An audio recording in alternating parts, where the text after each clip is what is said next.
তিন শ্রেণীর ব্যক্তির বিরুদ্ধে আল্লাহ বলেন আমি নিজেই কিয়ামতের দিন মামলা দায়ের করব। I will be against them in the day of judgment. Three categories of people I will be against them in the day of judgment. তিন শ্রেণীর লোক কিয়ামতের দিন তারা ছাড় পাবে না।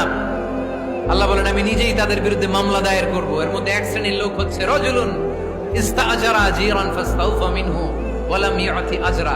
একজন শ্রমিক ভাড়া করে তার কাছ থেকে কাজ নিয়েছে কিন্তু তার পারিশ্রমিক আদায় করে নাই। এরকম আছে না নাই? দাপট দেখায় ইউনিভার্সিটির ক্যান্টিন গুলোতে। ইউনিভার্সিটির ক্যান্টিনে যে খায় মাগার বিল দেয় না, এরকম ডাকাইত আছে না নাই? চায়ের দোকানে চা খায় পরে দিমু বিল দেয় না, আছে না নাই? দোকানে যে পণ্য কিনে বিল দেয় না পরে দিমু, আছে না নাই?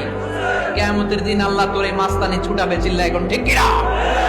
আনা খাসমুহুম, আমি নিজেই তাদের বিরুদ্ধে মামলা দায়ের করব। কথাটা কার?